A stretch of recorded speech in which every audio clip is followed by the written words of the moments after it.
Welcome to Tales to Behold. Please, enter my chambers and make yourself comfortable. I don't get many visitors these days, but when I do, they all seem to beg for one thing in particular, and that is to leave my realm with a fantastic story. And my, do I have some good ones. Today, I would like to share a tale about 4 young mercenaries running from their soiled reputation in their quest to find greatness and reparations of their tarnished name. In this story, you will be walking alongside Bowen, a half-elf ranger, a true leader at heart but struggling to maintain order in his unorganized company of adventurers. You will be looking up at Berlin, a mighty dragonborn, a sailor by trade but unapologetically banned from all vessels due to his snide tongue, pompous demeanor, and a bit of a short sword when it comes to controlling his anger. And of course, only to be seen when he wants to be seen, we have the cold and calculated Vato, a rogue elf that has made his coin through petty thievery, shady deals, and messy assassinations. And last, but certainly not least, Brysus, a kind-spirited tiefling with perhaps the biggest heart of the company. Brysus truly believes in the good in all people and is always quick to lend a helping and healing hand. Now, after a week's journey of running from their soiled reputations, they had found themselves tired, weary, and drowning in the thick, pungent fog of some unknown forest due west of their home city of Bowen. At least that is what they all thought. They were terribly lost. The dreariness was setting in and their senses of direction were spiraling due to the disorienting nature of this unknown forest they had wandered themselves into. The fog had nearly blinded their sight, and the hypnotic noises of their surroundings made them all fall into deep thought as to why they were on this journey to begin with. They were a self-proclaimed team of the most cunning mercenaries the western region of Bowen had ever seen, but their proclamation ended right there, with themselves. The truth of the matter is that after a botched attempt at saving the king's daughter, the company had no choice but to flee Bowen due to the sheer embarrassment and the disdain from the royals of the city. Those who have been, well, let's just say, grateful enough to employ their services have called them bold and unorganized, witless, the inventors of failure, screw-ups, experts of disorder, and with those with less sophisticated vocabularies, downright idiots. Though their reputation was less flattering than the innards of an orc's asshole, they all collectively had what the greatest mercenaries in history had: belief. They all knew and could feel the amount of potential they had and truly believed that with the right experience and opportunity, they could become highly sought after and profitable legends themselves. And that belief is ultimately what had gotten them trapped in this endless and eerie fog. In order for all of them to salvage their collective reputation and fulfill their self-prophecies of greatness, they had to find opportunity by those who knew nothing of their questionable past so they could one day return home cloaked in the greatness they would so much desire. If they could just get themselves out of that damned fog, Floracia would prove to be their gateway to prosperity, if they made it alive. As the company proceeded down the overgrown trail, it became apparent that the ground they covered was seldom traveled. Why? They did not know. The fog combined with the blackness of the night proved to be quite unsettling for our courageous band of mercenaries. Left, right, and all around, they were hearing unfamiliar sounds that were raising the finest hairs on the backs of their necks. And from the forest they heard moans. They heard groans. They heard roars from deadly beasts. But what really frightened them was what seemed to be a great cackling dancing through their ears from each and every direction. Though fear was invading their souls, the company made no mention of the ominous sounds. They proceeded to clench their fists, grit their teeth, and press forward. It was early into the morning, and their fatigue had worked its way from their legs up into their minds. Bowen saw what appeared to be 2 moving shadows through the fog. He quickly stopped and halted the company. He looked at Vato and said, "Do you see that?" "See what?" "Up ahead. The shadows." Quickly, the mysterious shadows dashed towards the tree line and vanished from the company's sight. Vato looked at Bowen with an alarming concern in his eyes, held out his hand and said, "Stay here. Vato raised his hood and sprinted off into the forest so quickly and silently that if you would have just blinked your eyes, you would have thought you witnessed a vanishing act. The company waited patiently while Vato scouted the situation. Moments later, the company heard a cry from the forest. Immediately, the company darted through the sticks and shrub to follow the path of the cry. When they arrived at the scene, they saw Vato holding two dwarves against a large tree with his rapier firmly pressed against both of their necks. Please, don't kill me. I swear I didn't say a word. Just let me and my boy go. Berlin, the towering dragonborn, began to twirl his mighty warhammer in his hands, walked over towards the dwarves and looked down smitingly upon them. Who is to say you aren't trying to kill us? Bowen quickly intervened, pushed Berlin out of the way, and motioned towards Vato to lower his rapier. Everybody just stop. What's going on here? I swear I said nothing. Just please, just let me and my son go. Stop. We're not here to hurt you. We're just making our way to Floracia. You what? You're traveling to Floracia? Why, you must have gotten off the path 100 miles back. How did you wind up on the trail to this hellish town? What hellish town do you speak of? Iron's Keep. I barely made it out of that forsaken town alive, and I'll be damned if I let them find us and slay my son and I. I've already lost one boy to that pit of a town, and I refuse to lose another. Berlin, with the rarest look of empathy, looked at the dwarf and said, Tell us, what happened to your boy? His name was Grilmir.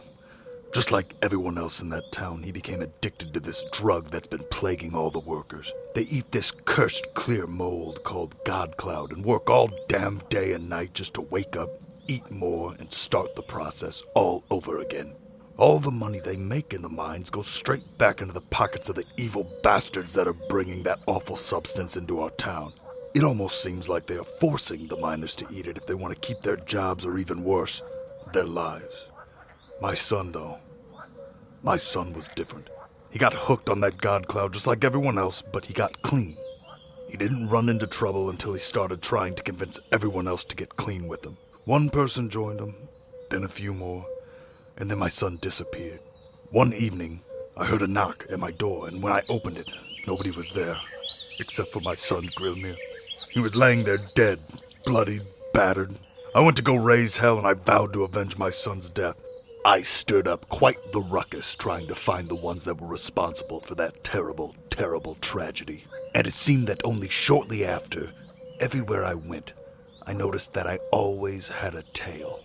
I'm not lying when I say to you that I was followed everywhere The dwarf's breath appeared to be violently stolen from him as he quickly snapped his head back to look behind him. The company could now see that the dwarf was beginning to be showered with fear, anxiety, and desperation. I think they're on my tail again. They surely want me dead. I have to go.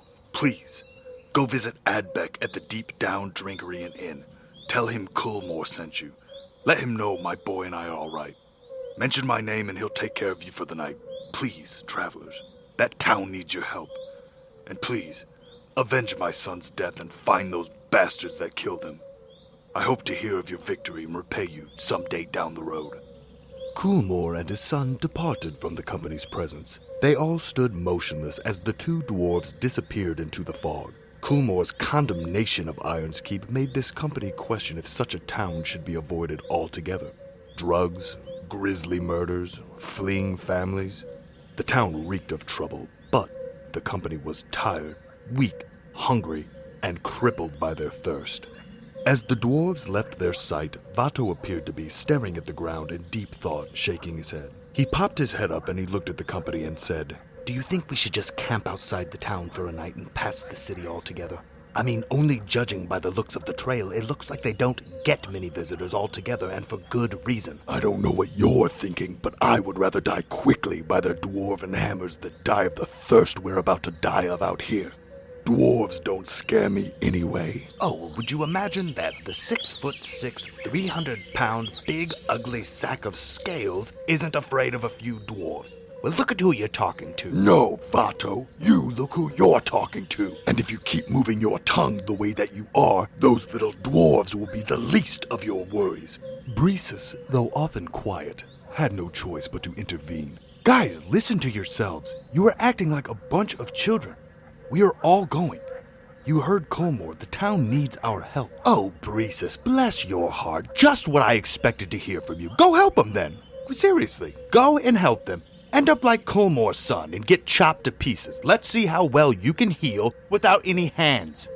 One would think that a town full of crime would be a sanctuary for a questionable character such as Vato, but the truth was that he was frightened by a town of dwarves and feared that he would be a prime target for whatever heinous acts the dwarves could conjure. He was on this journey for the riches, and Iron's Keep sounded like a dangerous endeavor with little to no reward. But if Iron's Keep was the only hurdle he had to jump to realize his dreams of riches and opportunity in Floracia, then so be it. As the party continued fighting with one another, Bowen winced with utter disgust. It greatly angered him to see such a sight because he believed that the arguing was their prime source of disorder. He had quickly lost his temper and aggressively interjected. That's enough! We're going to Iron's Keep. Let's just keep a low profile and get to the inn Colmore spoke of. I could really use a warm bed tonight, and maybe we could even find a little work while we're there. Let's just stay out of their problems and get to Floracia as soon as we can. The company stood for just a few moments longer discussing the pros and cons of staying in Iron's Keep, and they all agreed to continue trekking towards the town's gates. They marched forward as the fog began to slowly break. After miles of wondering if certain death was only feet ahead, their new sense of visibility made them feel born again. The company simply wanted a warm place to rest their heads, where they could dream of the prosperity they would achieve in Floracia. They were not prepared for the detour their journey had provided, but they were quite experienced in their plans going awry. They were going to have to make do with their stay in Iron's Keep until they could figure out how to resume their journey on the correct path. The 4 tired mercenaries continued on the trail. The rhythm of their footsteps and the sounds of the wilderness once again had each individual in deep thought. Bowen was imagining his company finally finding order and becoming the brilliant tacticians he aspired them to be. He envisioned the loud cheers and applause from the people in Floracia after maybe saving the city with an extravagant display of heroism. Oh, the glory and the respect they would have by all if they could just act as a unit instead of the tangled mess that they were. All Berlin could think about, other than his unquenchable thirst, he greatly missed the feeling of the ocean breeze washing over his scaled hide, the smell of salt water in the endless open air, and the simple but gratifying sound of his vessel cutting through the green waters. He would never admit how deeply he missed the sea, but the somber look he displayed when someone only mentioned the water told a sad story of a man that was banished from pursuing his greatest love in life. Although there would be great hell to pay if anyone ever accused him of it, Vato was scared. He did not spend his life perfecting the art of going unseen out of grit and toughness. No, he avoided fighting at all costs. Unfortunately, those who have ever been in a fight with Vato never even knew they were in one until they saw their own blood on their hand and slipped away into eternity, only for their smiter to never be seen.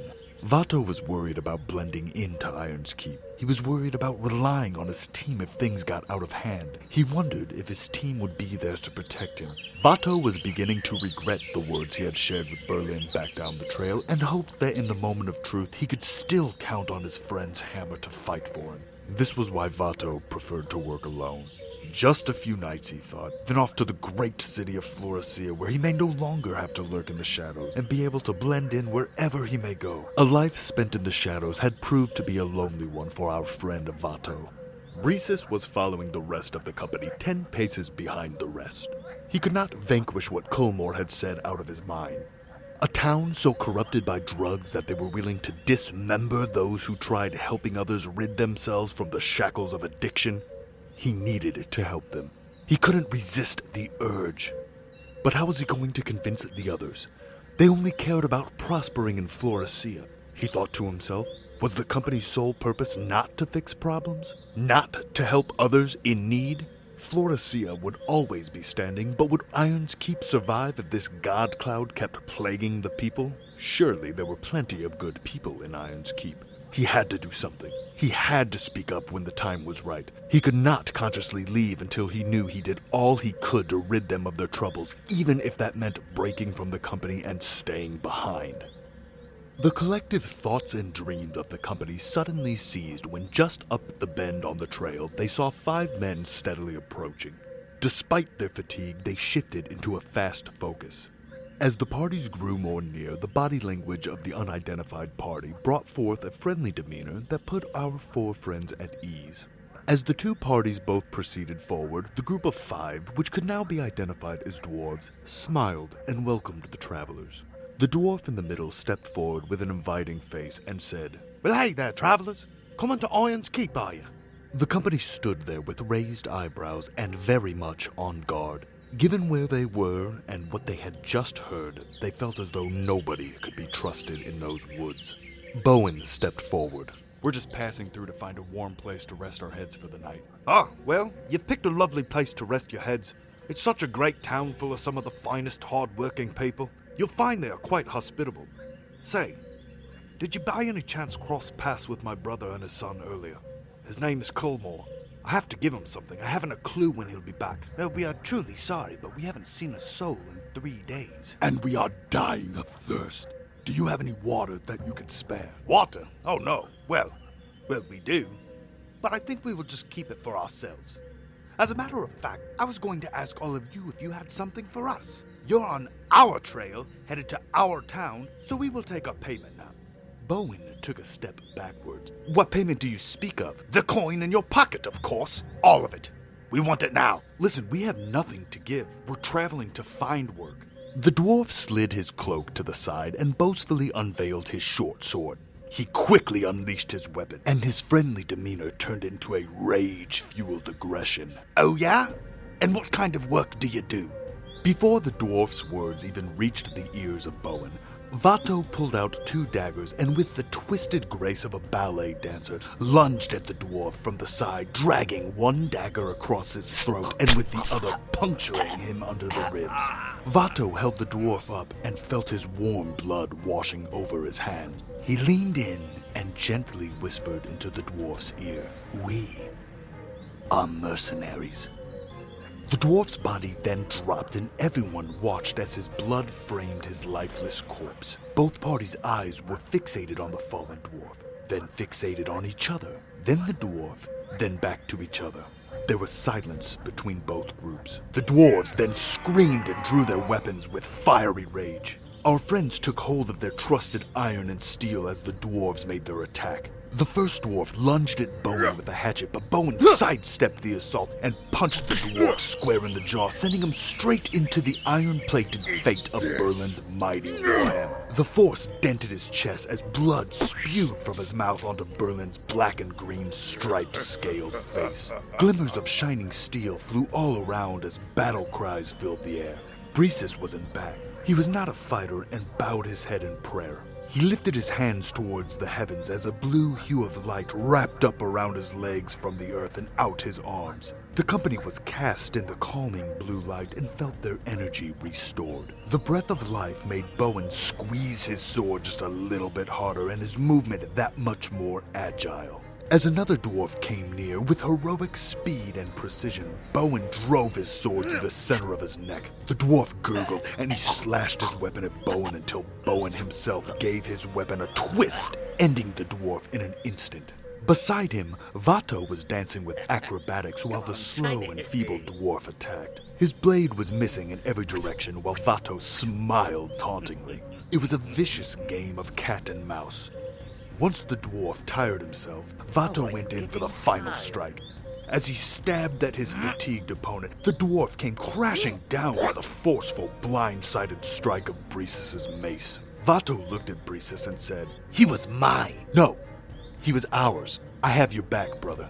Vato couldn't help but smile. His curiosity of whether or not his team would have his back was finally relieved. The dwarves had all fallen except for one. The sole survivor stood in the middle of the company, shaking and shivering in the warmth of his slain friend's blood. He cried. He begged for his life. He swore to the company that he had no intention of fighting and it was all his friend's fault. Bowen tried to calm the frightened dwarf. "Listen, don't panic, don't freak out. I just want to talk. I have some questions. I have a question for you. Berlin stomped over to the dwarf, grabbing his collar and forcing him to his knees. Does your god show mercy? Because I do not. Berlin swung his hammer back with a great cry and sent the hunk of iron whirling through the cool air. The dwarf's teeth went flying as his head burst open. The brain matter and blood spatter hit Vato like an ocean wave. Are you serious? Why would you... You couldn't wait for me to get out of the way? I couldn't bear for him to breathe a moment longer. Bowen threw his arms up in the air. Well, what about getting answers? Damn his answers. I didn't care to hear a thing about what he had to say. The company stood among the bloodbath of the unexpected attackers, wondering what to think of the mess of a situation they had gotten themselves into. Our friends, with the exception of Vato, who was by the tree line busy relieving his soured stomach, decided to move the bodies deep into the brush to remove any evidence of the bloody skirmish. Was this their warm welcome to Iron's Keep? Was the town far, far worse than Culmore described? If they even did decide to help, would they be fighting an invisible war above their pay grade? Join me for episode 2 to find out. Thank you for spending your time with me and listening to Tales to Behold. Please, bring this story to your own tabletop. Make it yours. Make it magical. Now I bid all of you farewell. Until next time, my friends.